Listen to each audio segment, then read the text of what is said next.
Foi lançado recentemente um livro chamado A Bíblia, a História de Deus e de Nós. A história desse livro é bem interessante. 2 roteiristas de televisão estavam preparando um roteiro para uma série, inclusive essa série já está em vídeo, chamada A Bíblia. Foram 10 horas de gravação. E lá no prefácio do livro, é interessante que quando eles começaram a trabalhar o roteiro, eles mostraram aquele trabalho a alguns amigos. E alguns comentários foram feitos. Por exemplo, eu anotei aqui alguns comentários feitos na ocasião. Alguém disse: eu preciso ler mais a Bíblia. Um outro disse: eu nunca tinha conseguido imaginar histórias bíblicas com tanta clareza. Outro fez comentário: vocês precisam publicar esse roteiro. E então, antes da publicação, eles fizeram um trabalho de pesquisa, isso nos Estados Unidos. E eu anotei alguns dados que são assustadores, mas talvez reflitam também a nossa realidade aqui no Brasil. Por exemplo, metade dos americanos não sabe quais são os primeiros 5 livros da Bíblia. Metade. Esse é o resultado da pesquisa. Outra coisa, 12% dos cristãos dos Estados Unidos acreditam que Joana d'Arc foi esposa de Noé. E mais, muitos americanos creem que Sodoma e Gomorra foram marido e mulher. Queridos irmãos, eu fiquei tão assustado com essas informações. Quando nós olhamos para a história dos Estados Unidos, a sua colonização, quando os pais peregrinos foram e levaram o Evangelho, as grandes universidades dos Estados Unidos foram fundadas por servos de Deus, cujo objetivo era exatamente ensinar a verdade de Deus. Qual é a nossa realidade também? Infelizmente, as pessoas não têm conhecido as Escrituras Sagradas. Às vezes estamos na igreja há tantos anos e nunca lemos a Bíblia toda. Queridos irmãos, quando observamos a palavra de Deus a Josué, o Senhor disse a ele que ele observasse o livro da lei, não se desviasse nem para a direita nem para a esquerda. Quando o salmista escreveu no Salmo 119, de que maneira poderá o jovem guardar puro o seu caminho? Observando segundo a tua palavra. Escreveu mais: guardo no coração a tua palavra para não pecar contra ti. E mais, lâmpada para os meus pés é a tua palavra e luz para os meus caminhos. E ele tinha autoridade para dizer: quanto amo a tua lei, é a minha meditação todo dia. E por isso ele podia dizer: torrentes de águas correm dos meus olhos, brotam dos meus olhos. Ele chorava copiosamente, dizendo: porque os homens não guardam a tua palavra. Nós vamos abrir esse livro sagrado agora e vamos fazer a leitura com temor e tremor. O profeta Malaquias é o último dos profetas do Velho Testamento. Essas datas, quando esses livros foram escritos, assim, os estudiosos nunca chegam a uma data precisa. Eu também considero que isso não é tão relevante assim. Mas, com certeza, Malaquias escreveu, depois ele é um profeta pós-exílio, depois do retorno do povo de Israel, após o desterro, o cativeiro na Babilônia, depois daqueles 70 anos. E tudo leva a crer que pouco tempo depois de ter sido concluída a construção do templo, porque o livro fala a respeito do culto, de sacrifícios. Então eles tinham o templo e havia uma determinada ordem. Era um tempo de reconstrução, era um tempo de crise também. Alguns estudiosos acham que ele escreveu no período de Esdras e Neemias, talvez depois um pouco. E ainda dizem que possivelmente o nome Malaquias não era um nome próprio, porque o nome significa o meu mensageiro. E nós não temos nenhuma outra informação a respeito de Malaquias. Quem foi Malaquias? Então, também eu considero que isso não é a coisa mais importante, se era um nome próprio ou se esse nome representava o seu trabalho, a sua função. Porque quando você lê o primeiro versículo, a palavra aqui aparece sentença. Há outras versões que dizem oráculo. A tradução NVI, que é muito boa, traz a palavra advertência. Então o que nós temos aqui é uma sentença, um oráculo, uma revelação de Deus e uma sentença. Deus está chamando o seu povo. Tem uma palavra ao seu povo. Deus quer sacudir o seu povo. Quer que este povo volte à verdade das Escrituras Sagradas. O livro de 4 capítulos tem 2 grandes divisões. O pastor Cláudio, agora por ocasião do batismo, falou a respeito da aliança. Nós somos o povo de Deus por causa da aliança que Deus fez. Na verdade, queridos, existe apenas um povo de Deus.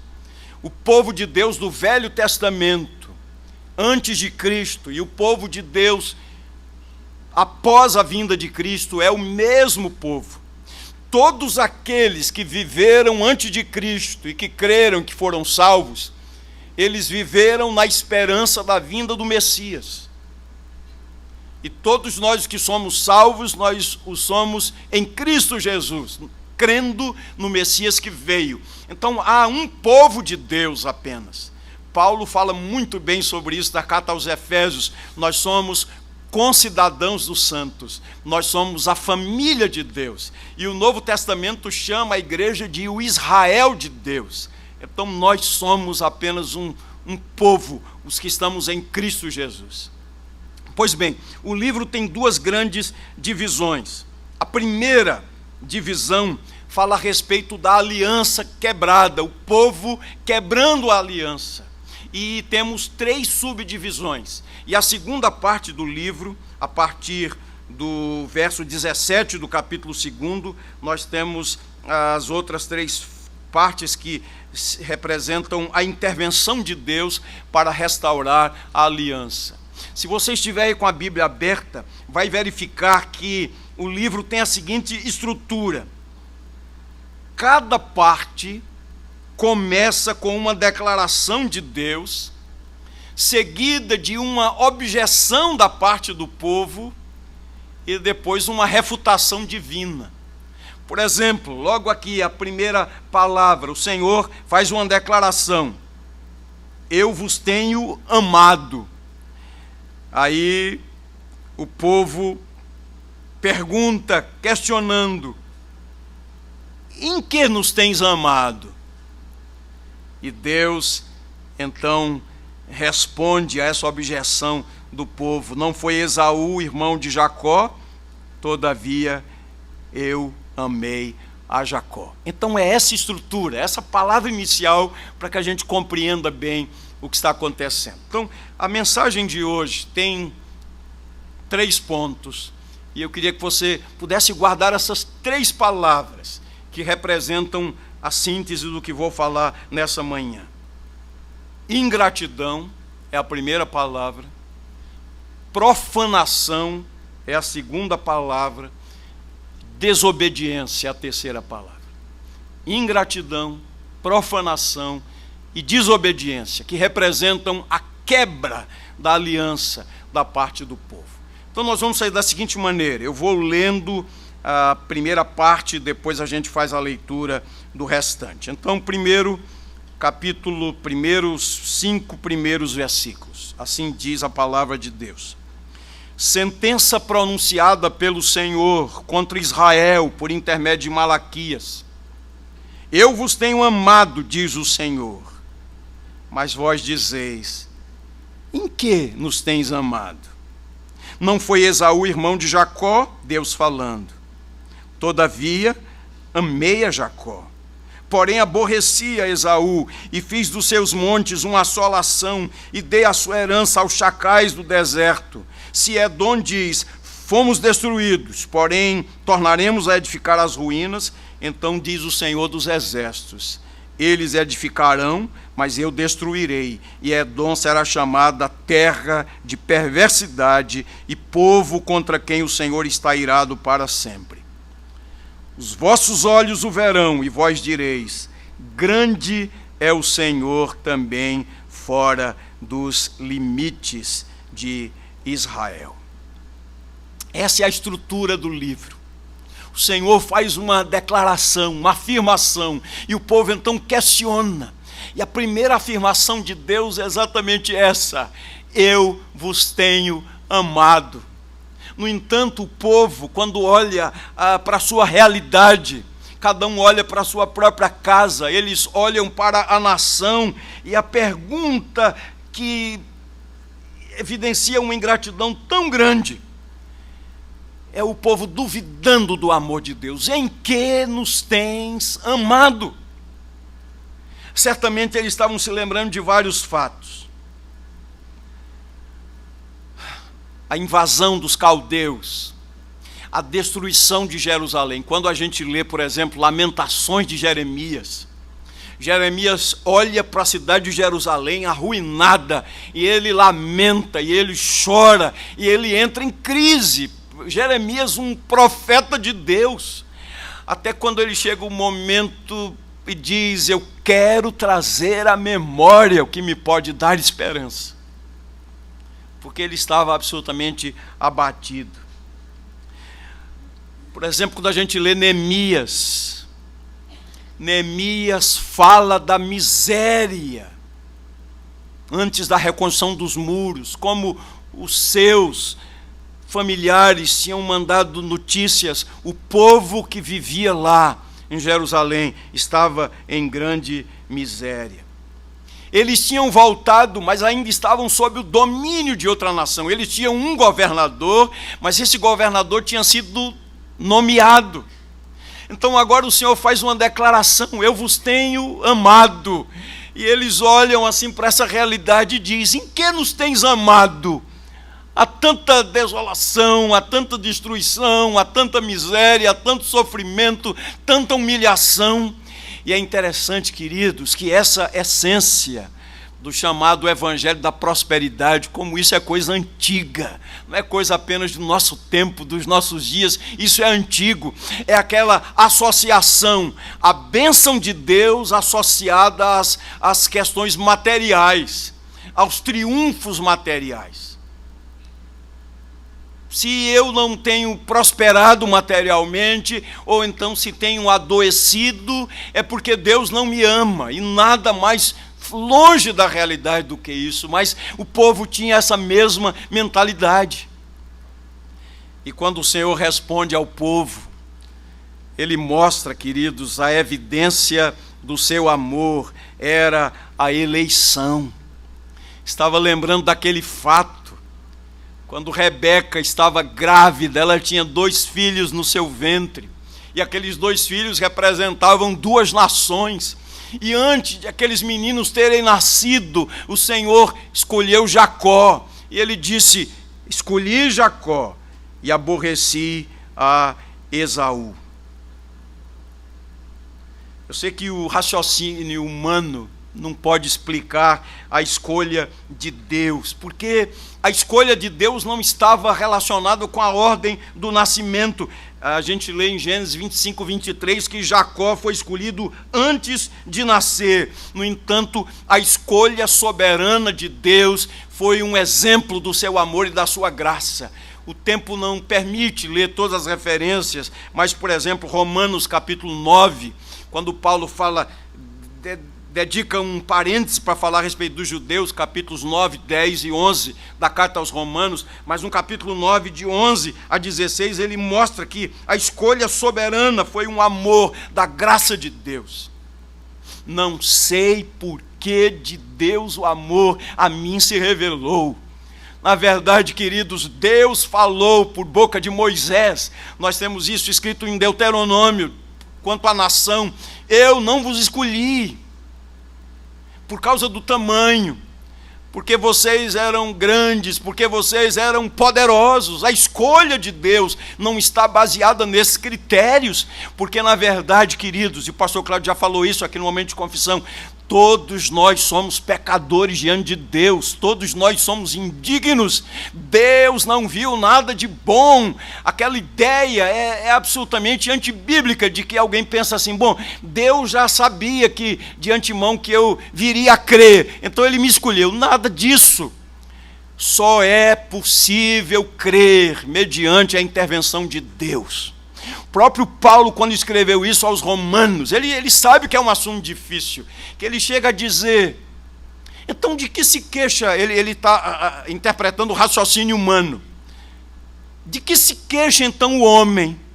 Ou melhor, de que se queixa então Deus, já que ninguém pode resistir à sua vontade? Porque Paulo escreveu que o Senhor usa de misericórdia com quem Ele quiser usar de misericórdia. Então o raciocínio humano diz: bom, se é assim, de que se queixa Ele ainda? Queridos irmãos, nós precisamos nos recolher à nossa finitude. Quem és tu, ó homem, para discutires com Deus? Nós não podemos questionar a verdade de Deus. Está aí escrito: amei Jacó, aborreci a Esaú. Quando Deus diz aborreci a Esaú, Ele não está aqui expressando uma antipatia pessoal, mas simplesmente que havia escolhido os descendentes de Jacó e não os descendentes de Esaú. Ele havia escolhido Israel e não os edomitas. E nós sabemos na história bíblica como os edomitas tornaram-se inimigos do povo de Israel.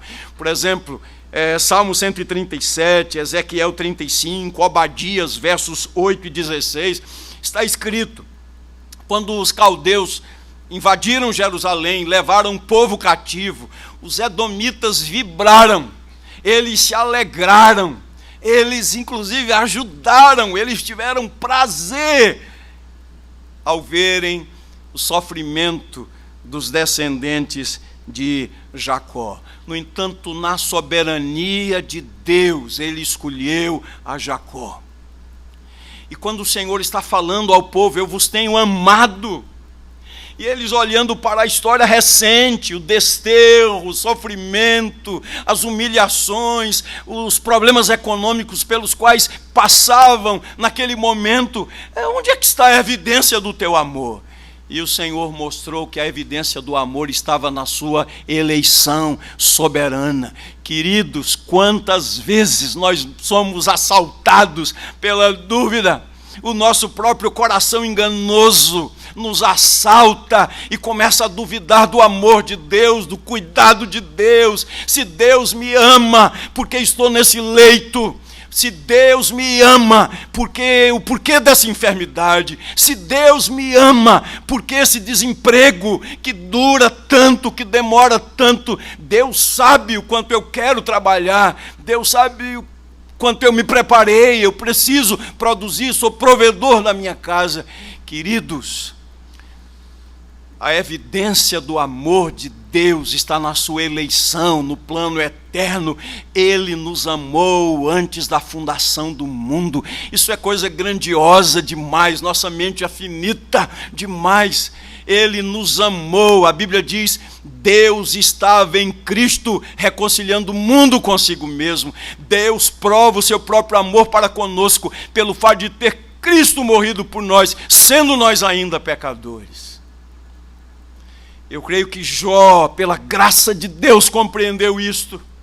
Quando Satanás esperava que da boca de Jó brotasse um jorro de amargura, de blasfêmias. Quando Jó recebeu aquelas notícias todas, a Bíblia diz que ele se levantou e, num sinal de humilhação, de quebrantamento, de dor profunda, ele rasgou as vestes, arrancou os cabelos da barba da cabeça, depois se curvou, colocou a boca no pó e adorou e disse: o Senhor deu, o Senhor tomou, bendito seja o nome do Senhor. Ele estava consciente disso, apesar das tribulações, das adversidades. Que o nosso coração não seja enganado, queridos.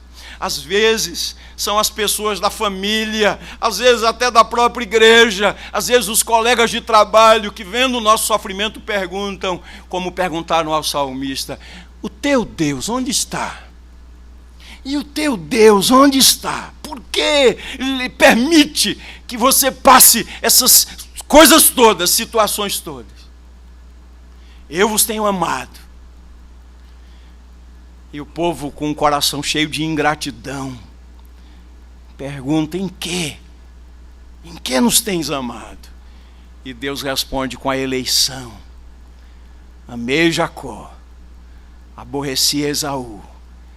Queridos, que o nosso coração, cheio de gratidão, bendiga o nome de Deus. É por isso que nós nos reunimos para cultuar a Deus. É por isso que a gente busca a presença de Deus, por amor a Ele mesmo, por gratidão. Eu gosto demais do hino Castelo Forte, não é porque foi escrito por Lutero, não, é porque eu gosto mesmo. Mas quando ele diz lá: se temos de perder famílias, bens, prazer, se tudo se acabar e a morte enfim chegar, com Ele reinaremos. Vejam bem, é Ele. É Ele. Mas nós vivemos bombardeados aqui nesse mundo por causa das coisas, como se as coisas fossem a evidência do amor de Deus. Na verdade, Ele nos ama, queridos. A despeito das adversidades, o Senhor disse muito bem: no mundo tereis aflições, mas tende bom ânimo, eu venci o mundo. Ele me ama, bendito seja o seu nome. Eu amo porque Ele me amou primeiro. Segundo momento, primeira palavra, ingratidão do povo. Em que nos tens amado? Segunda palavra, profanação, da parte do povo e da parte dos sacerdotes. Acompanhe comigo a partir do versículo 6. O filho honra o pai e o servo ao seu senhor. Se eu sou pai, onde está a minha honra? Se eu sou senhor, onde está o respeito para comigo? Diz o Senhor dos Exércitos. A vós outros, ó sacerdotes, que desprezais o meu nome. E vós dizeis, aí vem a pergunta. Vós dizeis: em que desprezamos nós o teu nome? E o Senhor diz: ofereceis sobre o meu altar pão imundo, e ainda perguntais em que te havemos profanado? Nisto que pensais, a mesa do Senhor é desprezível. Quando trazeis animal cego para o sacrificardes, não é isso mal?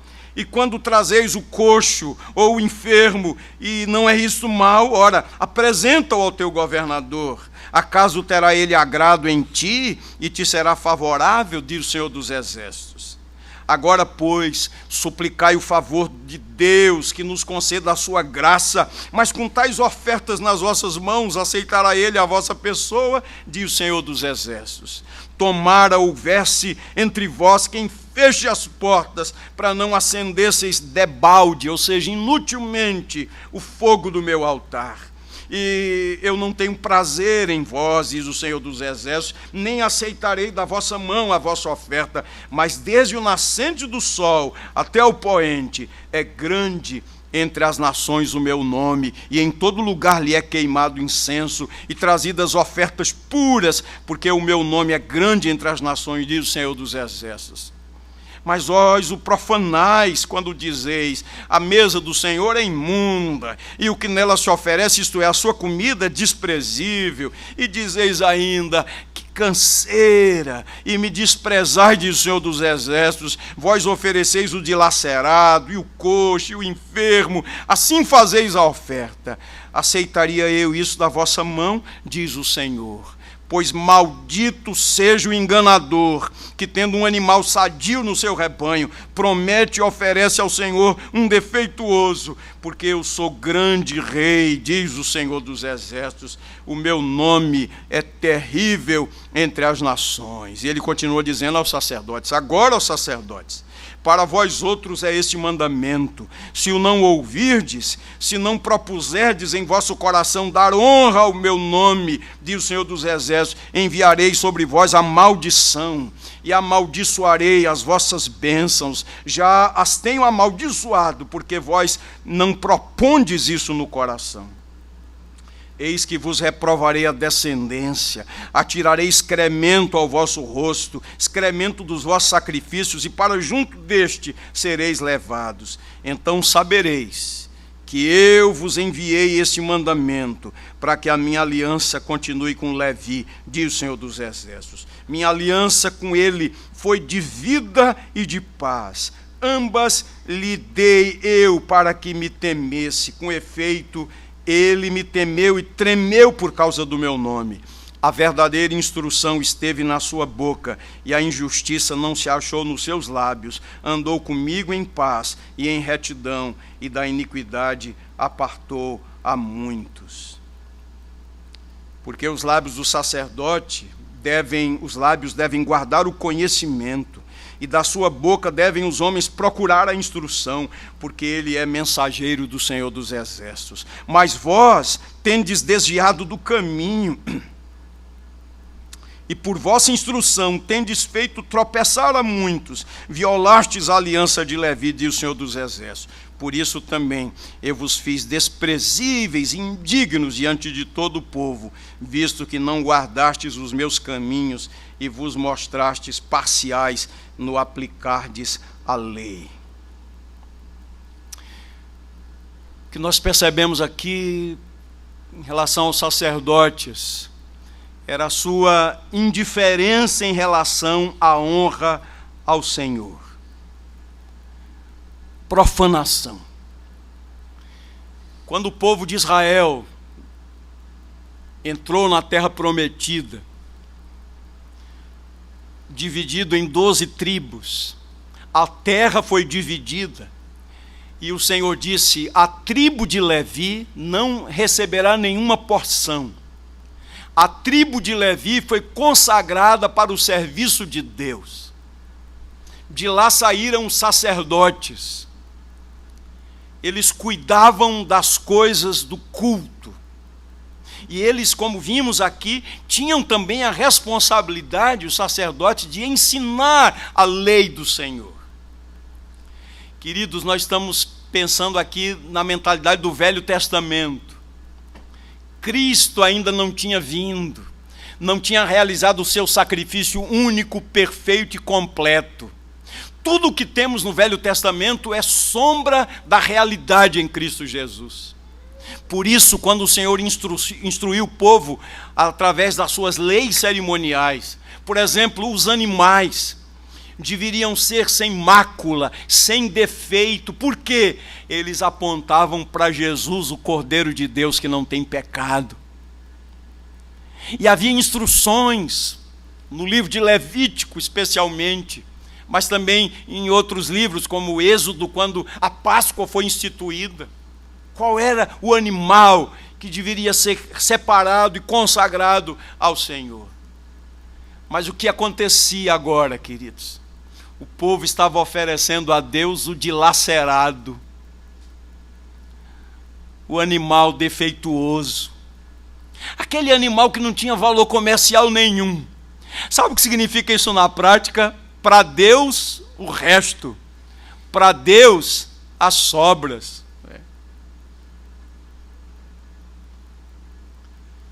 Não sei se foi Cláudio que contou isso aqui, Cláudio, eu estava me lembrando dessa história, né, que o menino recebeu 2 moedas do pai.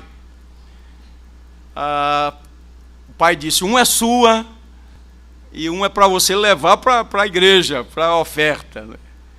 E o menino foi comprar lá uma guloseima, não sei se você contou, Cláudio. O menino foi comprar uma guloseima e quando estava correndo, empolgado, tropeçou e uma moeda caiu, e caiu lá no bueiro, uma delas. E aí o menino disse: eita, a moeda do Senhor caiu, né? Geralmente é assim, queridos, né? Geralmente é assim. Se temos que sacrificar alguma coisa, que seja sacrificado o culto.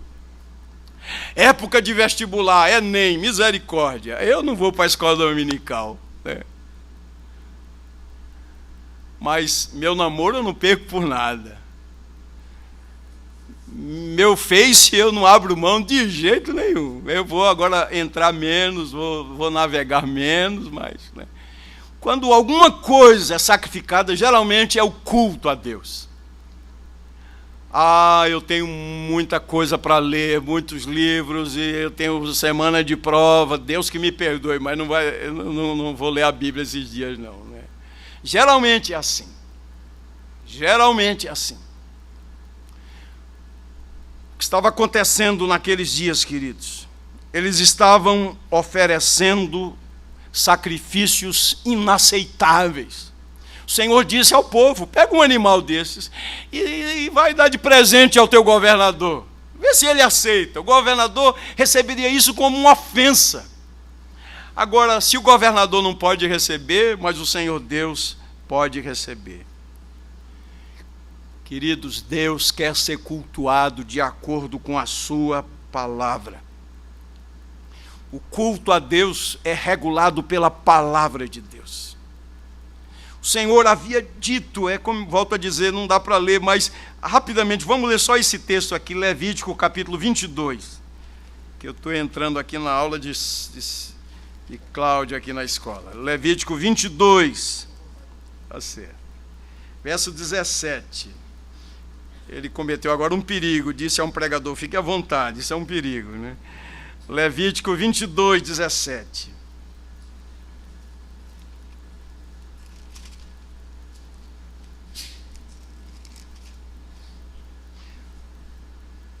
Disse mais o Senhor a Moisés: fala a Arão e a seus filhos e a todos os filhos de Israel, e dize-lhes: qualquer que da casa de Israel ou dos estrangeiros em Israel apresentar a sua oferta, quer em cumprimento de seus votos, ou como ofertas voluntárias, que apresentar ao Senhor em holocausto, para que seja aceitável, oferecerá macho sem defeito, ou do gado, ou do rebanho de ovelhas, ou de cabra. Porém, tudo que tiver defeito, esse não oferecereis, porque não seria aceito o vosso favor. Quando alguém oferecer sacrifício pacífico ao Senhor, quer em cumprimento de voto, ou como oferta voluntária do gado ou do rebanho, o animal deve ser sem defeito para ser aceitável. Nele não haverá defeito algum. O cego, ou aleijado, ou mutilado, ou ulceroso, ou sarnoso, ou cheio de impingens, não os oferecereis ao Senhor, e deles não poreis ofertas queimadas ao Senhor sobre o altar. Aquilo que seria considerado como um insulto perante o governador, o povo estava oferecendo ao Senhor. Outra coisa, estavam eles negando a glória de Deus, porque o trabalho deles era o trabalho do culto, era o trabalho da instrução do povo. Mas sabe o que eles estavam fazendo? Isso serve para nós. Obviamente que nós cremos nessa doutrina fundamentada na Bíblia, que é a do sacerdócio universal de todos os santos. Então hoje nós não temos sacerdotes, todos os servos de Deus são sacerdotes. Mas esses sacerdotes, aquele do Velho Testamento, a gente pode identificá-los como os líderes espirituais do povo. Nós, pastores, presbíteros, diáconos, líderes da igreja, sabe como é que eles estavam fazendo a obra de Deus? Que canseira, que enfado, sem vontade, sem motivação, considerando um fardo, um peso. Imagine um professor da escola dominical ir para a sua aula dizendo isso: que enfado, que canseira, eu queria estar em outro lugar, eu queria estar na ciclofaixa agora, e não dando uma aula de escola dominical. Que enfado, que canseira. Estavam enfadados de sua vocação, estavam considerando o culto a Deus como algo que não tem importância. E eles, ao invés de instruírem o povo na palavra do Senhor, estavam contribuindo para o desvio do povo. Porque o Senhor está dizendo, se vocês não estão observando o culto, aquilo que é essencial, que está tão claro na palavra, se vocês não estão ensinando ao Senhor, e veio uma palavra de juízo contra eles, o Senhor disse, eu vos amaldiçoarei. Uma palavra de juízo do Deus Santo. E está escrito na Bíblia, maldito aquele que fizer a obra do Senhor relaxadamente. Queridos irmãos, eu leio essa palavra com temor e tremor. E a gente aprende aqui, Deus é digno da excelência, do melhor. Buscar-me-eis e me achareis, diz o Senhor, quando me buscardes de todo o vosso coração. Culto, adoração, louvor, serviço, precisa ser o melhor, com excelência. O Senhor chegou a dizer ao povo, seria melhor fechar as portas do templo, porque o Senhor prefere o não culto a um culto que não seja de todo o coração. Não pensem que às vezes Deus se alegra quando o templo está cheio. Deus prefere o não culto a um culto profano, que não seja de coração, que não seja para a glória dele. Por isso precisamos resgatar aquelas palavras bíblicas, guarda o teu pé quando entrares na casa do Senhor. Ou alegrei-me quando me disseram, vamos à casa do Senhor. Ou como o salmista disse no Salmo 84, eu prefiro estar à porta dos teus átrios, a permanecer nas tendas da perversidade. E o Senhor disse ao povo, se eu sou pai, onde está a minha honra? Se eu sou Senhor, onde está o respeito para comigo, diz o Senhor, a vós, sacerdotes, que desprezais o meu nome. E vejam, queridos, como o pecado é enganoso, porque fazendo tudo aquilo, com muxoxos, dizendo que canseira, oferecendo ao Senhor o dilacerado, aquele que não tinha nenhum valor, oferecendo qualquer coisa, eles ainda se perguntavam e perguntavam ao Senhor, em que te temos desprezado? Não estou vendo nada de anormal. Esse é o pior estado de um coração, de uma mente cauterizada, da apatia, da indiferença, nos acostumarmos com o sagrado e não adorarmos a Deus de coração. Ingratidão. Em que nos tens amado? Profanação. Em que temos desprezado o teu nome? E a terceira palavra, transgressão. De forma mais objetiva agora. Vamos ler a partir do verso 10 até o 16. Não temos nós o mesmo Pai? Não nos criou o mesmo Deus? Por que seremos desleais um para com os outros, profanando a aliança de nossos pais? Judá tem sido desleal e abominação se tem cometido em Israel e em Jerusalém, porque Judá profanou o santuário do Senhor, o qual ele ama, e se casou com a adoradora de Deus estranho. O Senhor eliminará das tendas de Jacó o homem que fizer tal, seja quem for, e o que apresenta ofertas ao Senhor dos Exércitos. Ainda fazeis isto, cobris o altar do Senhor com lágrimas, de choro e de gemido, de sorte que ele já não olha para a oferta, nem a aceita com prazer da vossa mão, e perguntais, por quê? Porque o Senhor foi testemunha da aliança entre ti e a mulher da tua mocidade, com a tal tu foste desleal, sendo ela a tua companheira e a mulher da tua aliança. Não fez o Senhor mesmo que havendo nele um pouco de espírito? Por que somente um? ele buscava a descendência que prometera. Portanto, cuidai de vós mesmos, e ninguém seja infiel para com a mulher da sua mocidade, porque o Senhor Deus de Israel diz que odeia o repúdio, e também aquele que cobre de violência as suas vestes, diz o Senhor dos Exércitos. Portanto, cuidai de vós mesmos, e não sejais infiéis. Essa terceira palavra, transgressão, ou desobediência, mostra a desobediência do povo ao cumprimento da aliança. E como eu preciso resumir aqui esse ponto, queridos, o Senhor está repreendendo o povo aqui por causa da sua infidelidade. E há pelo menos dois temas aqui. Primeiro tema, casamento misto. Quando o Senhor fala isso no Velho Testamento, na aliança, quando o Senhor está dizendo e orientando o povo e demandando do povo que não se case com uma mulher pagã, porque o Senhor estava olhando os resultados dessa aliança, porque geralmente, quando duas pessoas, uma pessoa que é um servo de Deus, que é uma serva de Deus, se casa com um ímpio, um homem que não é um servo de Deus, ou uma mulher que não é uma serva de Deus, há problemas. Eu sei que os argumentos são múltiplos, mas ele é tão bonzinho, mas ela é tão boazinha, né? Inclusive, ele já tem dito que eu vou criar nosso filho na igreja e vou levá-lo à escola dominical. Todos esses argumentos nós conhecemos muito bem.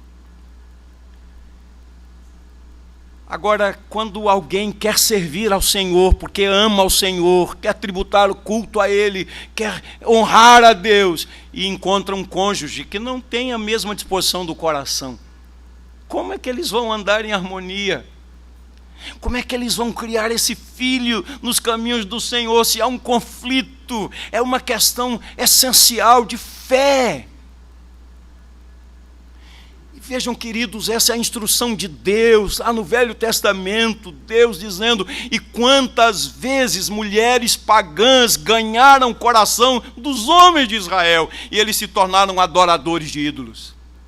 O próprio exemplo foi Salomão, o homem que edificou o templo de Jerusalém, que cultuou a Deus, que fez aquela oração belíssima quando Deus fez uma aliança com ele. Depois o coração de Salomão foi ganho por mulheres pagãs, e num monte defronte a Jerusalém, Salomão erigiu um templo a um Deus pagão, queridos.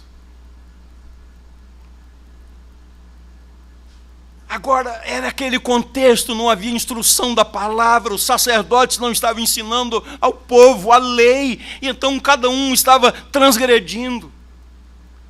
Aí você me diz, bom, Lutero, isso é o que está lá no Velho Testamento, e aí eu vou ler para você o Novo Testamento, e eu faço isso com temor e tremor. Eu quero falar agora especialmente aos jovens, às moças. Eu sei que a gente vive numa sociedade que pressiona cada vez mais. Sempre a sociedade pressiona, né? Não vai namorar não, e não já está na hora, e tal, e não namora. E às vezes o moço, a moça ainda nem está querendo, não está preparado ainda, não despertou ainda, é pressionado a namorar, só para dizer, eu tenho uma namorada. Estava ouvindo um pregador recentemente, ele disse, hoje os moços namoram cada vez mais cedo e se casam cada vez mais tarde. E nesse período entre namoro e casamento, o que é que acontece?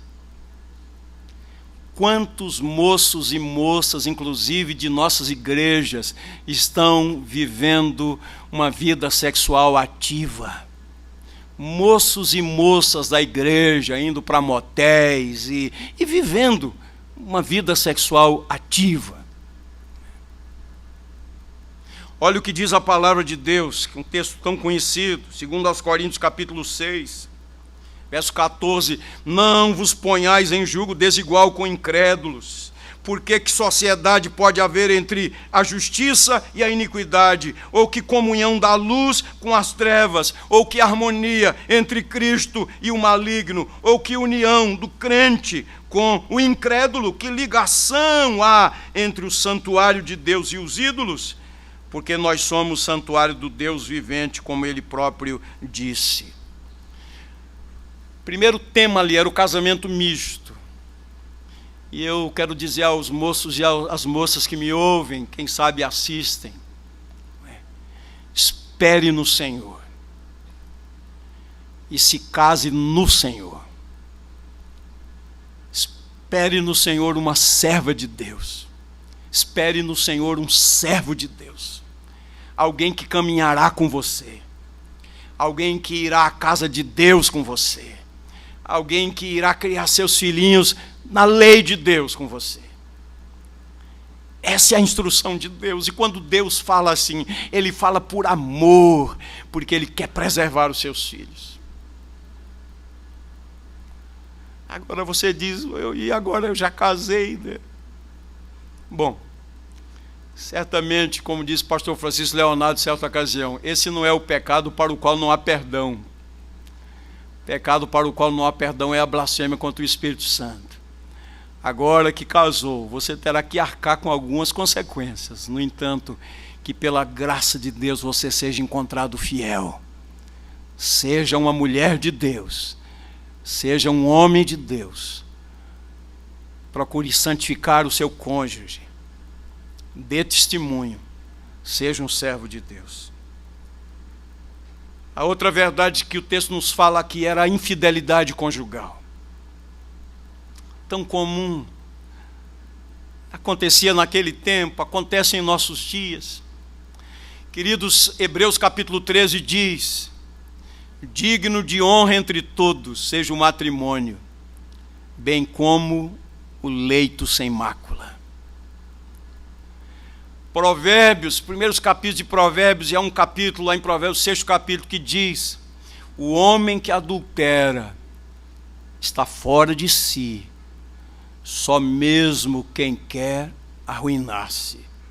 E o Senhor estava dizendo ao povo: eu fui testemunha da aliança entre ti e a mulher da tua mocidade. E o que o povo estava fazendo? Se tornando infiel, se divorciando. O casamento, queridos, é um compromisso, é uma aliança. A Bíblia diz aqui que Deus odeia o repúdio, ele rejeita o repúdio. E, infelizmente, o que acontecia com relação ao povo de Israel, por causa da infidelidade, muitos estavam se separando. E o Senhor disse, verso 16, Senhor Deus de Israel diz que odeia o repúdio e também aquele que cobre de violência as suas vestes, diz o Senhor dos Exércitos. Portanto, cuidai de vós mesmos e não sejais infiéis. Estender as vestes, essa é uma linguagem não muito conhecida, é uma questão cultural. Por exemplo, quando lemos lá no livro de Ruth, capítulo 3, quando Ruth se deu a conhecer a Boaz, segundo as instruções de Noemi, descobriu seus pés, ele se levantou, depois ele a cobriu. Era uma questão cultural. Ele era resgatador de Ruth, só que, como conhecemos a história, havia um resgatador antes dele, e mesmo querendo se casar com Ruth, era com ele, mas ele soube esperar o tempo, até que outro resgatador que tinha prioridade disse que não, então ele se casou com Ruth. A ideia aqui é um homem que cobria, ele estava se comprometendo a se casar com a mulher. No entanto, o que o texto diz aqui no verso 16, um homem que se cobria de violência era alguém que não estendia suas vestes sobre sua esposa para protegê-la, mas em vez disso, a tratava com violência. Então aquela ideia era a ideia exatamente de proteção. Eu vou cuidar de você. Mas aqueles estavam fazendo isso com violência. Mas o texto fala de um outro divórcio que desagrada a Deus, que é o divórcio espiritual. O povo estava se divorciando na dimensão horizontal, rompendo a aliança, mas também na dimensão vertical, se separando do Senhor, quebrando a aliança com o Senhor. Meus irmãos, que Deus nos dê a graça de observarmos a sua palavra, a sua instrução, de conhecermos a palavra de Deus e de aplicarmos a palavra de Deus à nossa vida, porque na verdade os propósitos de Deus sempre são amorosos. Deus visa a sua glória e Ele quer o nosso bem. Deus nos quer privar de sofrimentos e de dor. Então, que aplicações a gente pode fazer aqui em poucos minutos? Primeira aplicação, olhando aí na sua Bíblia, capítulo 1, verso 4, verso 5, verso 11, verso 14, capítulo 2, verso 1, verso 9, verso 11, verso 16, está dito que o Senhor é o Todo-Poderoso. Ele é o chefe supremo das forças celestiais. Ele é o Senhor dos exércitos. Ele é o Senhor do mundo inteiro. Ele é o Rei do universo. Ele é o Todo-Poderoso. A primeira aplicação que a gente quer fazer aqui é que Deus é digno de honra, de glória, de adoração, de culto, de respeito. O princípio da sabedoria é o temor do Senhor. Então que nossa vida manifeste o temor do Senhor, o amor pelo Senhor, o culto a Ele, a glória ao seu nome. Nunca nos esqueçamos, nós existimos para a glória de Deus. O fim principal do homem é glorificar a Deus e deleitar-se nele para sempre. Segunda aplicação, a nós líderes do povo de Deus, da igreja, a quem Deus escolheu, Deus nos constituiu. Não sejamos profanos e nem sejamos negligentes. Por isso, o nosso compromisso, nós que somos docentes, é ensinar todo o conselho de Deus, ensinar a palavra de Deus e viver na dependência de Deus para que nossa vida não seja escandalosa. E terceira aplicação, pensando na família. Já temos ouvido falar tanto, a família é o projeto de Deus. Então digo mais uma vez aos solteiros, aqueles que querem se casar ainda, casem-se no Senhor. As viúvas, aos viúvos, é absolutamente lícito querer casar novamente. Casem-se no Senhor. Segundo, que pela graça de Deus o nosso leito seja sem mácula, porque digno de honra entre todos é o matrimônio. Que pela graça de Deus a aliança que fizemos seja honrada. Quando nós nos casamos, nós convidamos testemunhas. Porém, a testemunha por excelência é o Senhor. Diz ele: fui testemunha entre ti e a mulher da tua mocidade. E há um cuidado especial de Deus quando ele fala sobre essa questão do casamento. É para que os filhos tenham uma referência. Esse o cuidado de Deus, uma referência. Agora eu sei que às vezes não depende de nós, né? E o Senhor colocou lá na sua instrução. No Evangelho nós temos as cláusulas de exceção. E claro, que aqueles que estão dentro dessa cláusula, que continuem esperando no Senhor. Oh, meus irmãos, como a palavra de Deus é preciosa e maravilhosa, que ela encontre lugar no nosso coração.